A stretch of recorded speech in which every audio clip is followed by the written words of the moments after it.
My name is Eleanor Slamba. I work with the App Foundation in producing these community forums on the Red Rock team, and I'm very happy to welcome you today. We've got three topics that overlap and interweave, and that's intimate partner violence, substance use, and post-traumatic stress disorder. Now, it's important to say that these forums are uniquely designed to bring folks with clinical experience and lived experience and community-based types of expertise into the same room together. That said, we in no way wish to re-traumatize anyone with this discussion, and certainly we will be discussing research and systemic kinds of issues too, and we'll be dropping some resources into the chat. We have two amazing scholars and researchers who can speak to these issues with depth and insight. Dr. Tami Sullivan, whose work is really focused on individual and systemic factors affecting victims of intimate partner violence and the kinds of supports that they need. And then Dr. Edelman, who is an internist HIV specialist and focuses in addiction medicine. And with that, I'll turn things over. Take it away. Thank you for the invitation to present today on the intersecting issues, as Eleanor mentioned, about substance use, intimate partner violence, and post-traumatic stress disorder. I'm going to go ahead and start out with depictions of intimate partner violence in the media. Again, not going to go into great detail here, but really want us all to be on the same page about intimate partner violence and what it's like in reality for folks versus depictions in the media. So I promise I'm not going to read my slides. I am not a slide reader, but to highlight some of the issues of the depictions. So a lot of what we see in the media is that victims are fragile, helpless women who've been abused by angry, mean, psychopathic men who could easily be identified in one interaction with them. That victims are severely physically abused, have extremely low self-esteem, and fear for their lives on a daily basis. And I share this because plenty of people don't have lived experience of intimate partner violence, or don't have friends or family, or haven't had training or clients in their clinical work. And this is how a lot of people learn about what partner violence is and come to understand partner violence. And these depictions are not necessarily inaccurate, though I would never, ever use the words fragile and helpless to describe women who have experienced intimate partner violence. There certainly is a portion of people who experience intimate partner violence that are women, that are abused by men, who are angry, where you could walk in a room and you would know that those two people are in an abusive relationship. And there certainly are victims that are women who are severely physically abused. But these depictions are a fraction of the population who experience intimate partner violence. And as we talk today, ever so briefly as I'll present, it's really important for us to think about the spectrum of people who experience intimate partner violence. And that is basically everyone and anyone across the demographic spectrum. Gender identity does not matter. There are plenty of people who experience intimate partner violence who do not identify as women. Age doesn't make a difference. Racial and ethnic group doesn't matter. And also what's really important, as I hope to illustrate in a bit, partner violence is not just about the segment of the population that experiences severe partner violence. It is not just about women who are almost killed or have black eyes, broken bones and noses. Those things absolutely happen. But partner violence is more than that. And as we work to provide support and meet the needs of folks who experience partner violence, we just want to acknowledge that sure, there are media depictions, but that's not necessarily the truth for many, many people who experience partner violence. So what is intimate partner violence really? So it spans the spectrum of abusive behaviors, but it includes the use or attempted use of various forms of abusive behavior: physical, sexual, verbal, and emotional. There's economic or financial abuse and other forms of abusive behavior. But the intent is really to harm someone, to threaten someone, to control or isolate someone, to intimidate them, monitor them, etc. And in 2023, I usually don't have to explain to people what physical abuse is. Thankfully, at this point, most people understand that grabbing, hitting, pushing, shoving, pinching, that likely falls under the umbrella term of intimate partner violence. Though when we shift to sexual abuse, it's not something we typically think about in the context of intimate partner violence. If you're as old as I am or older, you probably think about sexual abuse more along the lines of sexual assault and someone telling you not to jog in the park after dark because a stranger might jump out from the bushes. We're definitely far from that point in terms of understanding sexual abuse, but we still often think about it in the context of known relationships, dating partners, and acquaintances. However, it is actually very common in the context of romantic relationships. About 1/3, about 33% to 45% of women who experience intimate partner violence are forced to do something sexual that they don't want to do. And then last, as an example, psychological abuse, which could take up pages worth of slides. But this includes everything from belittling and name calling and put downs to threatening, gaslighting, which has garnered more attention in the popular press, whereby people are come to question what they know to be true, or to question their own reality as a partner tries to convince them that their reality, in fact, is not real. Psychological abuse includes monitoring where somebody goes, what they wear, who they see, and limiting contact with family and friends. And there's a host of other forms of psychological abuse. I hope today, as we talk about some of the research and the implications for clinical work, that it becomes clear why I believe it's so important to focus on psychological abuse in terms of support that we provide. So I'm going to start doing this by focusing on some daily co-occurrences of types of IPV. As Eleanor mentioned, this was asked to be a research-based presentation. So this is focusing us on a study I did a bit ago, looking at women's experiences of partner violence on a daily basis, how things unfolded, what a typical day looked like in terms of experiences. And again, I'm not going to go into detail, but we were fortunate to invite women to participate in a 90-day study. Every day for 90 days, they answered questions about what happened in their lives the day before. And so for this study, we had 2,778 days of data, which is a lot of data, to better understand what those lived experiences were like on a daily basis in terms of partner violence. And so if you're visual like me, you want a figure or a graph. So here that is for you. What did we learn from women's experiences about what's going on a daily basis? What we learned flies in the face of what's depicted in the media. We learned that on 62% of days, no partner violence occurs whatsoever. No psych abuse, no physical abuse, no sexual abuse, no name calling, no put downs. That on 62% of those 2,778 days, no partner violence occurred. And then if we look to the remainder of the days, if we combine those days where women said psychological abuse occurred alone, or it occurred in combination with other forms of IPV, that characterized 37% of days.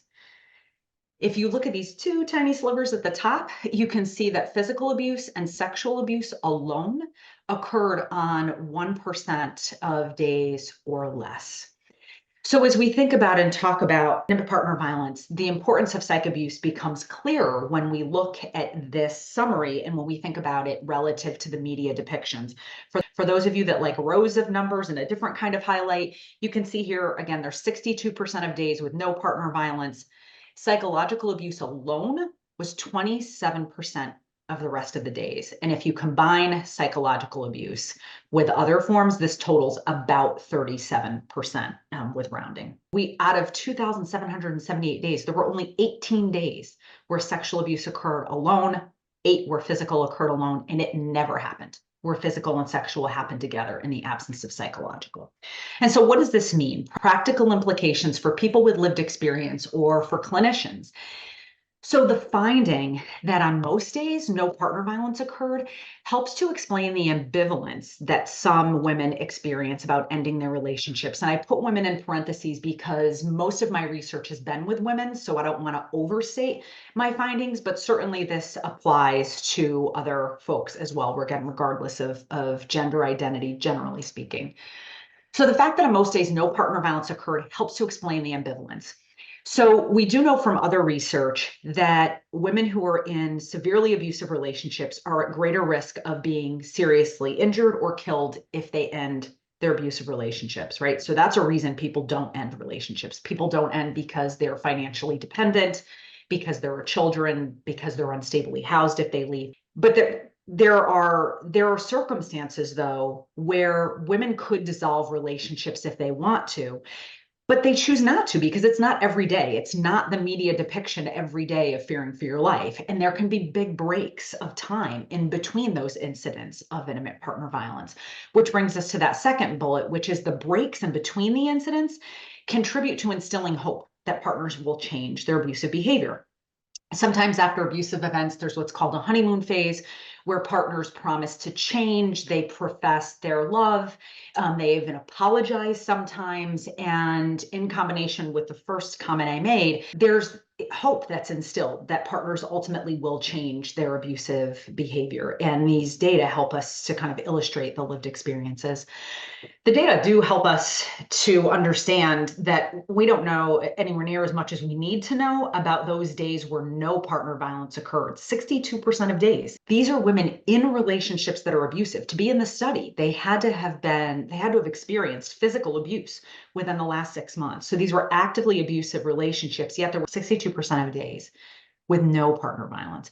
We need to better understand that so we can do a better job of reducing and preventing partner violence. And then last, based on the prevalence, we can see that psychological abuse is highly prevalent and likely warrants greater attention, because ideally, if we could prevent psychological IPV or reduce it, we likely have a better chance of reducing physical and sexual IPV. So how does intimate partner violence affect women's engagement in services, to kind of take us to that next step, especially as we're doing this in a community forum of an organization that provides care for substance use treatment and mental health problems? So I'm going to give you an example from HIV care, not directly related to the talk per se, but peripherally related in this way. Why are we focusing on HIV care? Well, 9% of women who experience intimate partner violence in the community are living with HIV. That 9%, that's 10 times the rate, approximately 10 times the rate prevalence of IPV among women in the general population. So the intersection of intimate partner violence and HIV is an important one.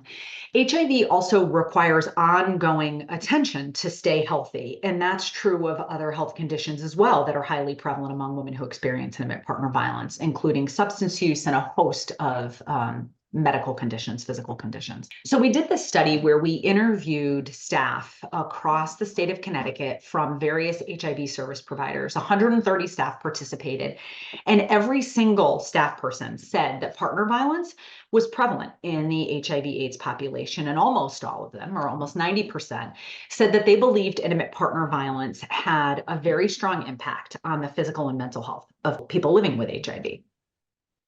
Which is great, right? So there's an awareness of this intersection as important.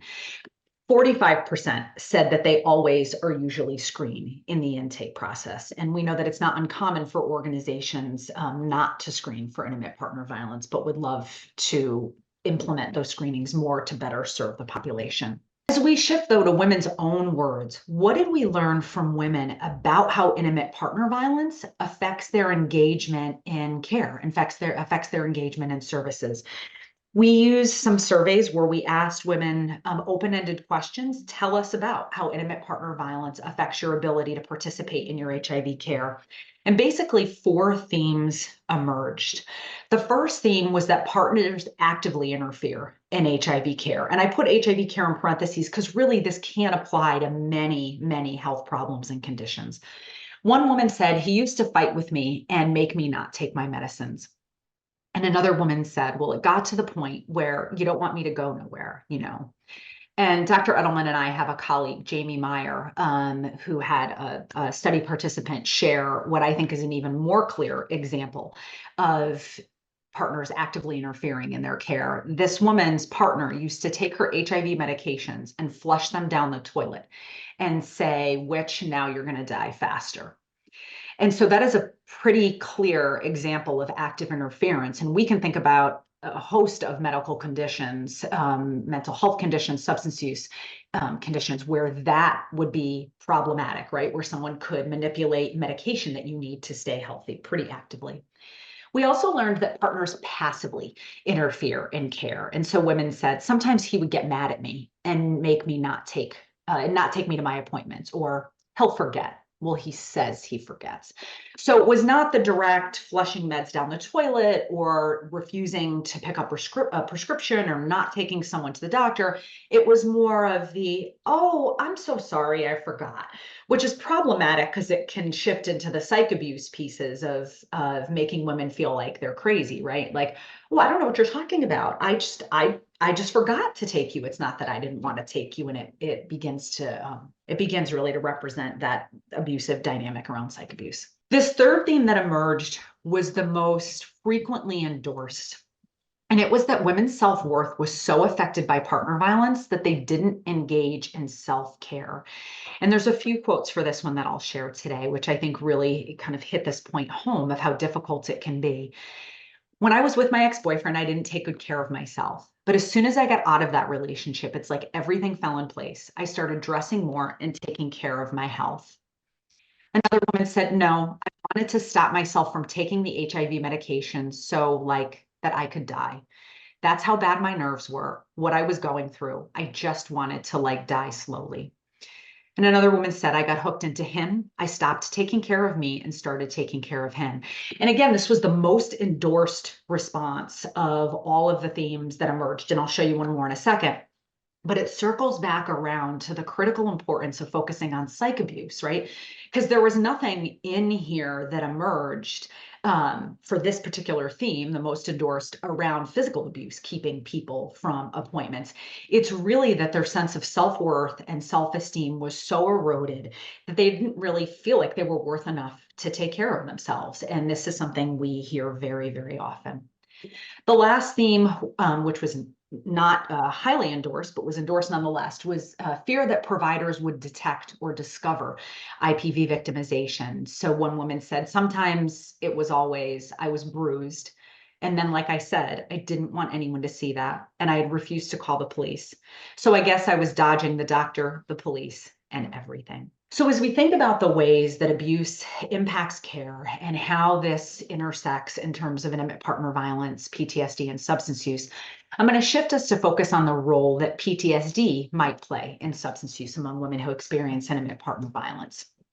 So first to know, approximately 1/3 of women who experience partner violence meet criteria for post-traumatic stress disorder. But even separate from that, even among groups of women who experience IPV, even if they don't meet criteria for PTSD, about 80% experience problems in their daily lives because of PTSD symptoms. And we know that women who struggle with PTSD are more likely to use drugs and alcohol, perhaps to self-medicate, or in other words, using alcohol and drugs to manage their own pain, whether it's emotional, physical, psychological, but to kind of take care of their own symptoms. They use alcohol and drugs to address that. And so we did another daily study where women participated 4 times a day for 30 days. We had about almost 300 women, 279. Each day they completed these 4 separate surveys and they told us about their partner violence, their PTSD, and their substance use. And the short version of the findings for presentation here is that increases in PTSD symptoms predict substance use later in the day. And this study was specific to alcohol use. We haven't replicated it yet with drug use. But let me flesh this out, what this means for you. Essentially, for people who experience PTSD, if you look at how they experience symptoms from day to day, they kind of ebb and flow. But overall, there's an average, right? An average of low symptoms.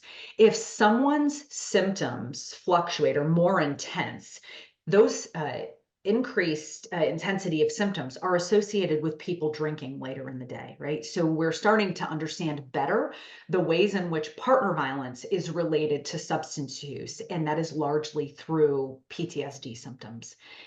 We certainly would never take findings and just apply them across the board. And given the study we conducted, we were able to see if this finding held true across Black women, Hispanic women, and white women, and it did, meaning that it did not differ by racial and ethnic group. So to kind of wrap up with the last piece of information, what helps to promote resilience among women who experience intimate partner violence? I could talk to you about this for 10, 20, 30 more slides, but given that we have a minute left, I just chose one example to talk about the protective role of social connection. This is an example from a study on sexual risk behavior, and we know that women who experience intimate partner violence sometimes engage in risk behavior that increases the risk for HIV and other conditions or physical health problems, excuse me. And so we basically looked at women's level of social connection, and that was measured not just by the number of friends. They could have had one friend, but felt very socially connected to this friend, had lots of interactions, or they could have had 20 friends that they met with infrequently. It was operationalized in a way that just asked about their level of feeling connected to other people socially. And what we found is those women who were socially connected were less likely to engage in sexual risk behavior. And in this particular study, that means they were less likely to have sex with multiple partners outside of their primary relationship. And this was compared to women who experienced less social connection. So this is just one example of factors that promote resilience. We know that empowerment promotes resilience. We also know that hope promotes resilience, and there's lots of other factors. But in the context of this work, wanted to end here on the protective role of social connection. I know that we're going to shift into discussion and questions. There's also work not necessarily done for mine or Jen's projects, but there's also a bit of work looking at the relationship of PTSD to engagement in care, specifically for opioid use disorder or medication for opioid use disorder that we can touch on, screening for intimate partner violence. But I'm going to wrap up there and say thank you for your time and turn it back over to Eleanor to let the rest of this unfold. Thank you so very, very much. It's very interesting to see the overlaps and to think about the implications. As they say, as the App Foundation says regarding substance abuse, everybody knows somebody, and I would think that's probably more true than than we even know about this topic of partner violence. Anyone in the room has anything to contribute? And if this is a first time exposure to, anything similar to a training on the subject, I guess we will start by diving in more into the kinds of screening tools that you're developing to find out how people are affected by the issue if they come into for substance use, for instance. You're screening for other, how are you kind of triangulating to find out what services people really need? So there are a host of ways that people can screen for intimate partner violence. There are many different methods, and in part that depends on whether the goal is to detect, kind of like we detect other medical issues, or if it's just to share resources. In the context of partnership with APT, the goal is to ultimately develop a screening protocol that staff could use to better understand clients who are living with intimate partner violence. So that is not something that has been developed, but will be developed in partnership with APT staff and clients. So specific to this community forum and the organization, there is nothing in place, but that's what we'll be working to do with Lynn and with other staff and with clients, absolutely. So that's on the horizon and sounds like a very exciting and fruitful kind of a thing. How are you going about figuring out what to put in those screening tools, and how could some of the people in this room possibly help? That's an awesome question. And Jen's, of course, more than welcome to join me in that. So there are different types of screening tools. We'll actually be we'll be working with Lynn and meeting with folks at APT to understand those things that get in the way of asking about intimate partner violence, those barriers to asking how do staff feel about asking clients about intimate partner violence. And we'll also be asking clients and women with lived experience, what are some things that your treatment providers have done in the past that have helped you to feel comfortable to talk about your intimate partner violence? So really, it's really the screening protocol will be developed in collaboration. So we'll be meeting with clients, we'll be meeting with staff. We'll also be developing a community advisory board of women with lived experience. But in the room, it would be great if folks would be willing to share their comfort level about talking with clients about intimate partner violence or experiences they've had in the past, or what scares them to death about this topic and makes them want to run from any discussions about how to address this. I don't mean to minimize it, but I do know after having done this for a super long time, it's a very uncomfortable topic for everybody to talk about, people with lived experience as well as professionals. And so for folks, if they're willing to kind of be real about where they're at on that spectrum and their level of comfort and what they're thinking as we're talking about screening for intimate partner violence and what that might be like. It looked like there was a comment from Katie in the chat. I don't know if you mind sharing, Yes. the processes you use, the kinds of items, the things that you've seen make it help in a more streamlined fashion, be more effective, in addition to having something to do with the screening information, right? And having resources, that's critical. Kaylee's comment, just to read it out loud, I work in a hospital system. We have a screening tool and then a program within the hospital system that specializes in IPV to refer people to if they screen positive. I'm much more comfortable doing the screenings because I have a resource to connect people with. And I very much appreciate that. What we've heard in the past is that one of the reasons that providers don't ask, regardless of the setting, is because they don't know what to do. They don't feel prepared to respond in terms of a disclosure. So what Jen and I and our colleagues hope to do is really create an environment where people feel prepared for that disclosure and that there's a system in place for supporting the disclosure, right? In the hospital setting, I'm not sure which system it is, but some hospitals have dedicated domestic violence service professionals. So really in systems like that, if there's a disclosure, providers, provide immediate support. I'm sorry to hear that, and validate someone's lived experience, but then also don't have to feel so overwhelmed by what comes next because they don't have to be experts in that. They can say, hey, I have Jen, who also works at the hospital with me, who might be able to provide support if you'd like it. Would you like me to call Jen, who might be able to talk to you about the resources that are available? When that structure exists, it's wonderful because it promotes screening, it promotes discussion without providers feeling overwhelmed by the thought of what to do next. People wonder about mandatory reporting laws, and there's misunderstandings around that. People wonder about reports to Child Protective Services. And so having a system in place like that can be helpful.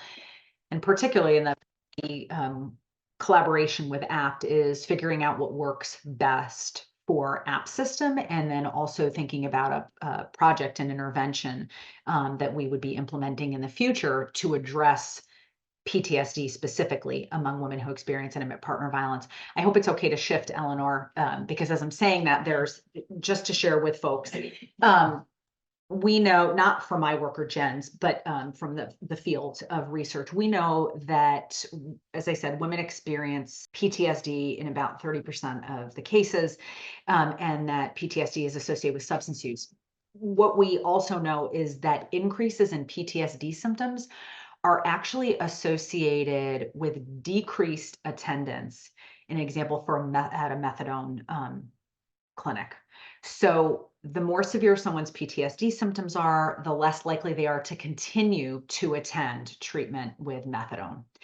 And so the idea is that moving forward, we could target PTSD symptoms in interventions, address PTSD symptoms, help reduce PTSD symptoms, which we believe can support women's continued engagement and care. It can actually be associated with increases in empowerment, overall well-being, and a decrease in intimate partner violence. So as we think about these community collaborations, we're excited about the next steps with APT and other providers, so that we can provide better support and hopefully help women stay engaged in care, because it's very complicated. You just saw the ways, at least 4 of them, the ways that intimate partner violence can affect engagement and care. And the self-worth piece, the psychological abuse piece is an important one. And also to note on that point, we know from some of my research that I did probably 15 years ago that psychological abuse is actually a stronger predictor of PTSD symptom severity than physical or sexual abuse. So again, the importance of attending to psych abuse is really important, which would be the holistic approach that we would take in the intervention. Hmm.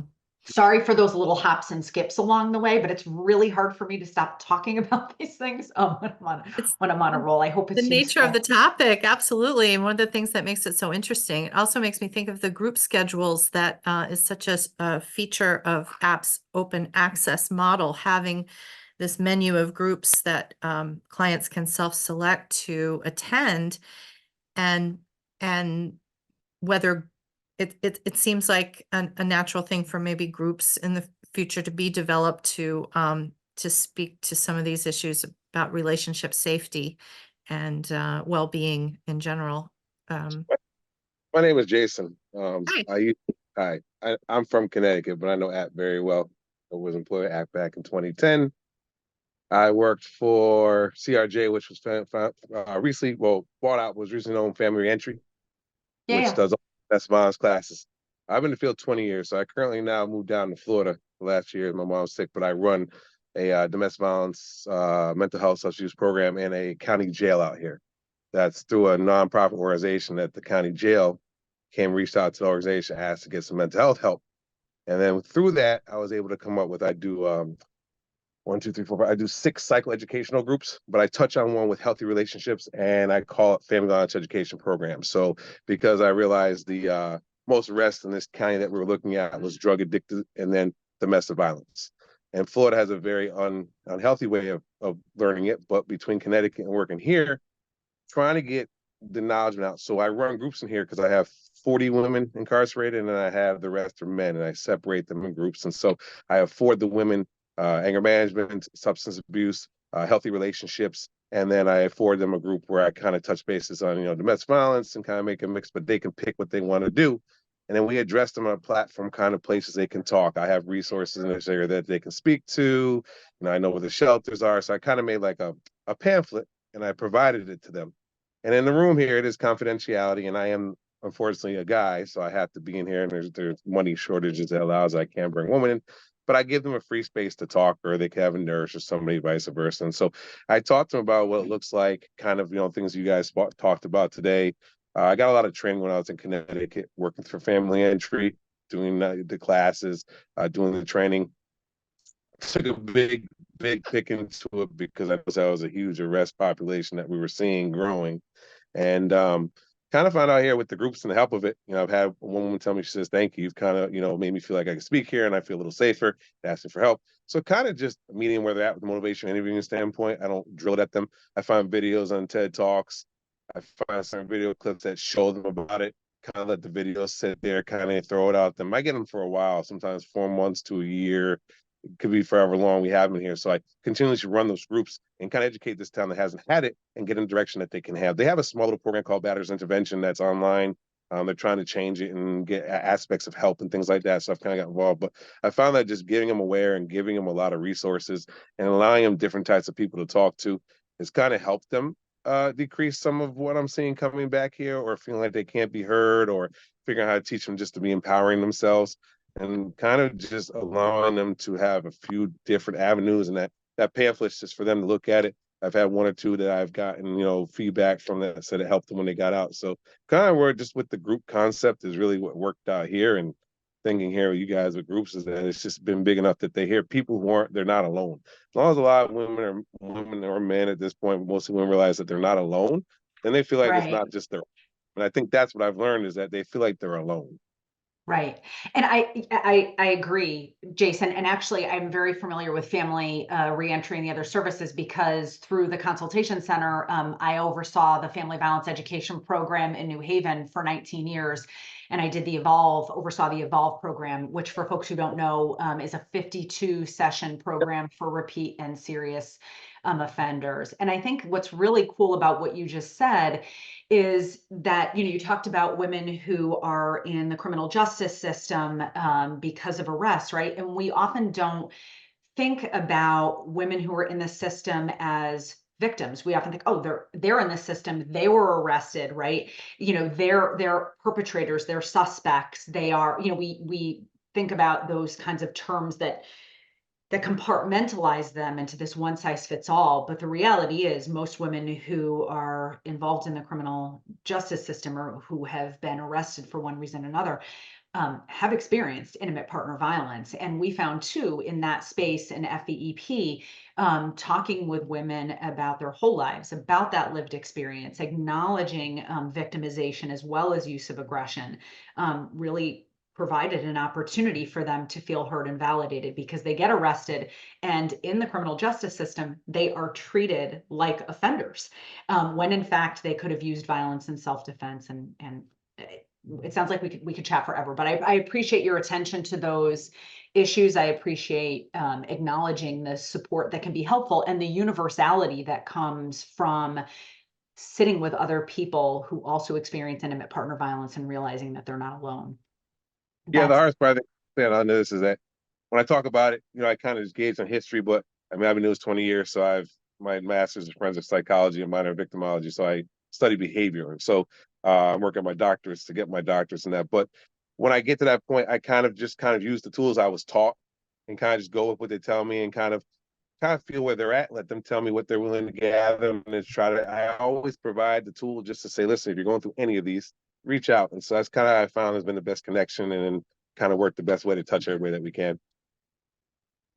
And Jason for the awesome work he's doing. And it's just really inspiring. I guess one thing that we're going to be grappling with is how to help make sure that we are offering services and this study as we develop it to individuals who might benefit. And so the hope is that we'll develop systematic screening processes so that we can, again, make sure that we're systematically offering services to folks. I don't know if folks on the call have suggestions for what's worked well. At what point do you screen? Who screens? My question, let me first introduce myself. I'm a PhD student at social work, University of Georgia, and my experience was more related to research in IPV. And my research interest is association between interpersonal trauma, specifically childhood trauma, with substance use. And then during your presentation, you mentioned that people who has a post-traumatic stress symptom use substance more than the others. And I'm wondering if it's possible to understand the PTSD symptoms is due to IPV experience or from childhood IP experience, because I had some research in this area and I found that there are association between childhood experience, substance use, and IPV. So one of my question is relates to that. That's an excellent question, and another one that we could probably talk about for 2 hours. The short version is, when you assess for PTSD, as you know, there's different ways to assess for PTSD, and one is to assess it specific to a referent traumatic event, meaning you can ask people specifically, based on your experiences with childhood sexual abuse, or based on your experiences of intimate partner violence with your most recent partner, you can anchor it to a specific type of trauma. With that said, there are PTSD symptoms that you can't anchor to a trauma. So some you can, right? So for folks who aren't familiar with PTSD diagnoses, simplistically for the purpose of this discussion, like if you ask people about nightmares or flashbacks, you can ask them if they're experiencing nightmares or flashbacks about the partner violence they experienced, or if their nightmares or flashbacks are about childhood sexual abuse. So there are ways in which you can anchor the assessment of PTSD to specific experiences and symptoms. But then there are a whole cluster of symptoms that you can't anchor to any one traumatic event. It's like, distorted perceptions of the future, that people won't have a long life, that they don't feel safe, that they're jumpy and easily startled, and things like that. You can't anchor that to one specific traumatic event. And as you're pointing out, there's people who experience one traumatic event tend to experience many traumatic events. And that is particularly true among women who experience intimate partner violence. There is an extremely high prevalence of adverse childhood experiences in this population, particularly childhood emotional, physical, and sexual abuse. And one of my first studies ever, we looked at the prevalence of emotional and physical neglect, which was very high in this population. So it gets complicated. Studying PTSD, developing interventions for PTSD is complicated. We believe, though, that the experience of women who are living with intimate partner violence are very unique in terms of PTSD relative to other forms of traumatic events. If I were, God forbid, to get into a car accident going to pick up my daughter, that is a traumatic, but it is a single traumatic event. It's a car accident that happened one time. It's not an ongoing event. Whereas the trauma of intimate partner violence, it's not a one-time event. It's chronic, it's ongoing, right? It happens in the context of a place you're supposed to feel safe. We know from many studies, including one of our most recent, that the large majority of experiences of partner violence happen at someone's home and in private with nobody else around. So they happen in spaces that you're supposed to feel safe. And then third, they're perpetrated by somebody who's supposed to care about you more than anybody else, right? An intimate partner. So we believe that there's something uniquely different about intimate partner violence and the PTSD that's associated with that relative to forms of trauma like a car accident, or God forbid, being in Hurricane Katrina, or things that are these acute initial events, that there's something unique about the PTSD symptoms, the PTSD constellation, and then the focus of intervention. So I hope that kind of touched on the questions that you had. It is difficult to assess PTSD because of what you're saying. People who experience one trauma often experience many traumatic events. Thank you so much. And then just for treatment, for those who has both experience IPV and childhood trauma, the treatment it focus on their trauma in childhood or in adulthood? So there's different forms of treatment for PTSD. There's a large body of work that focuses on treatments that are called prolonged exposure. And just because I know, and she's going to be mortified when I do this, but Dr. Melissa Schick, who is on this call, is actually a colleague of mine and has done a lot of work focused on PTSD, and is probably even more versed in PTSD treatments with prolonged exposure than I am. But prolonged exposure is a form of treatment that supports people kind of walking through their traumatic experiences so that they get what's called habituated. It becomes kind of so normal for them to think about them and talk about them that they don't have the associated heightened levels of anxiety or intensity because they've talked about them so many times. So that's the form of, it's called prolonged exposure. And again, I'm simplifying it for the sake of our discussion, but that's one form of treatment for PTSD. There's evidence that suggests that is not the right type of treatment for women who experience intimate partner violence. And in part, that's because you're supposed to do prolonged exposure once you're in a safe space. But women who experience intimate partner violence aren't in a safe space. There's also the element with partner violence that it's not necessarily helpful to talk about the trauma. That can just be re-traumatizing, which in part is why Eleanor introduced this talk by saying we're really not wanting to re-traumatize people. There might be things that are said that could be re-traumatizing, so kind of take care of yourself however you need to. It's not necessarily useful to talk about the partner violence experiences. What we found, I'm 51, I've been doing clinical work since I was 23. with women who experience partner violence. What we've learned along the way and what research has shown is that it is more helpful to focus on the present and the future. Not that you ignore the partner violence and victimization or childhood abuse for that matter, but that you focus on how it is affecting someone in the here and now and how it's getting in the way of them achieving the goals that they set for themselves. Not that we set for them, but that they set for themselves. And so there isn't always a need to talk about childhood physical abuse, dating violence as a teenager if you're 30, 40, 50, or even if it happened last week. It can be more focused on the present. And in the study that Jen is talking about, we're actually packaging 2 interventions that focus on the present and the future and don't go back to the past to help women move forward toward the goals that they set for themselves. Thank you so much. Sure. Thank you for that. There was a comment in the chat about the HITS tool as a screening that Kelly uses, or Callie, apologies if I'm mispronouncing, in the hospital setting. You want to comment on that screening tool in particular? Sure. There's the HITS and there's the eHITS, and it's one of the tools that we'd be considering with the APT Foundation. So it stands for hurt, insult, threaten, and scream or swear. I always forget if S is scream or swear. It's a 4-item screener that, as you can hear by what I just said, hurt, insult, threaten, scream, and swear. The last 3 are psych abuse. And we are considering using that. We want input and feedback from folks at APT, but it is among our top choices.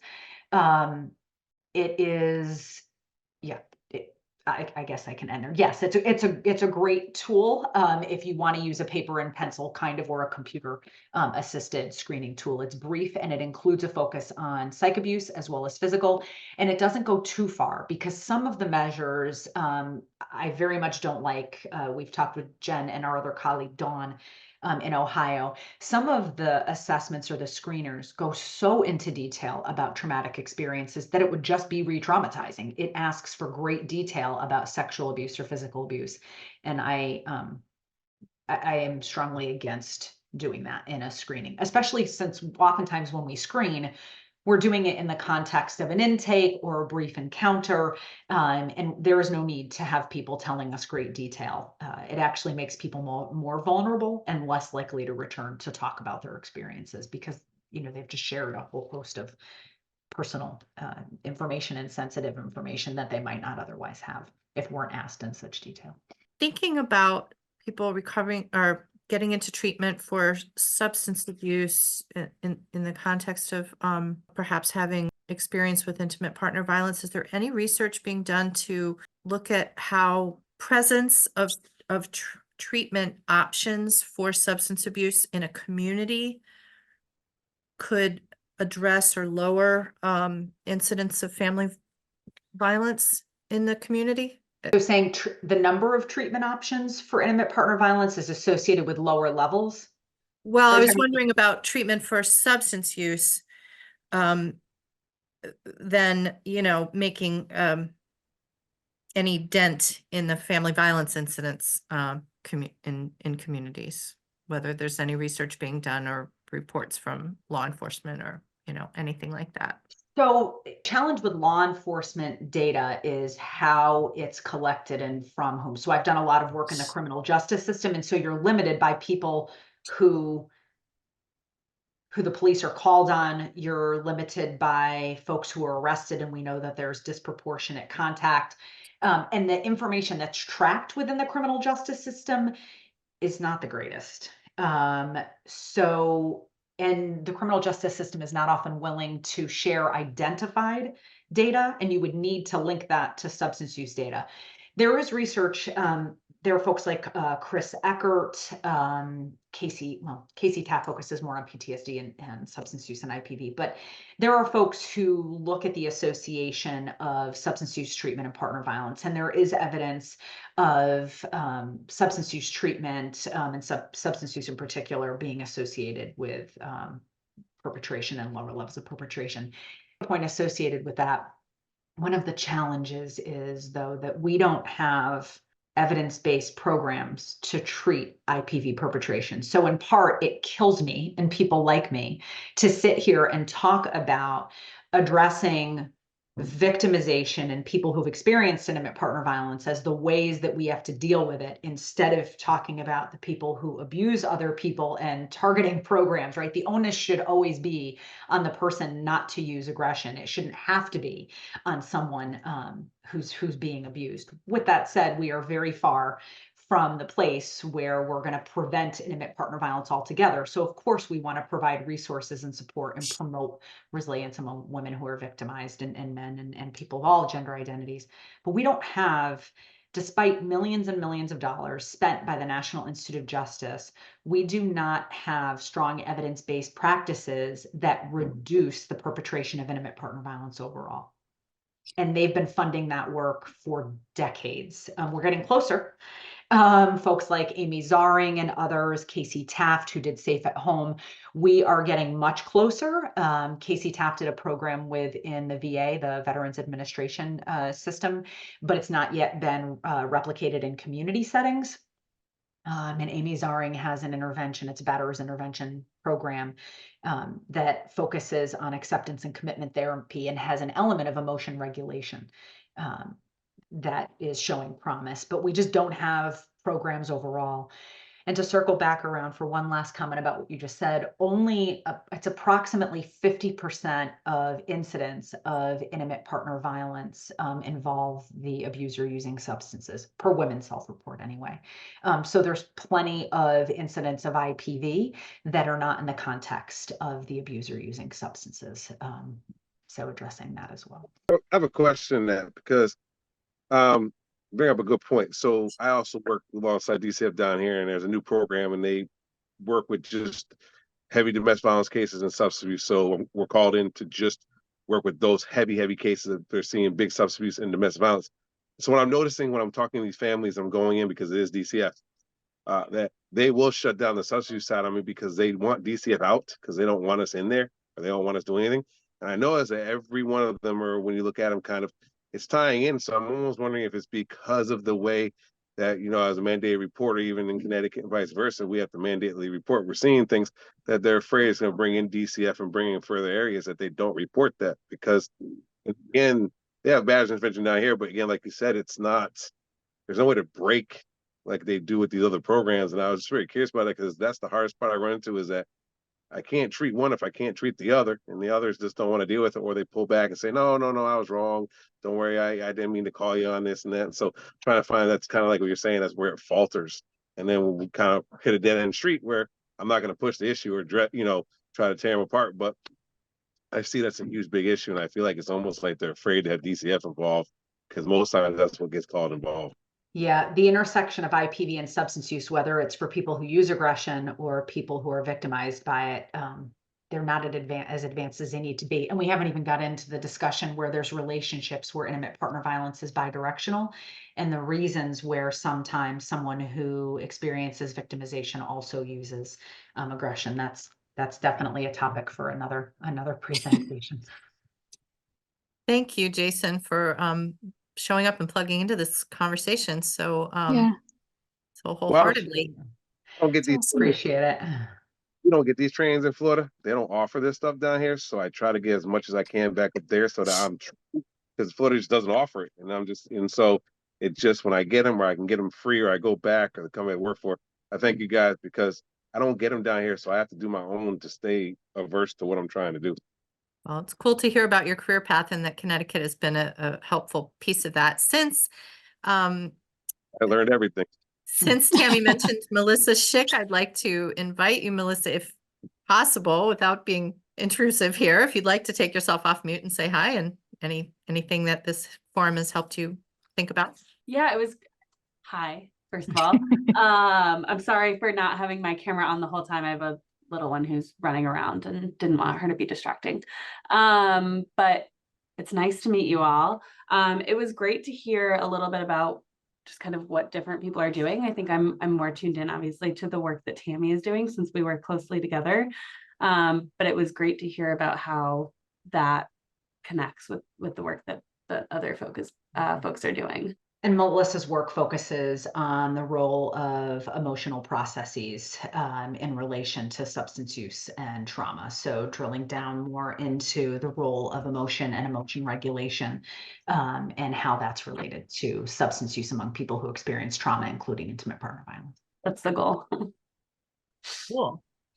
What a rich web of different related topics.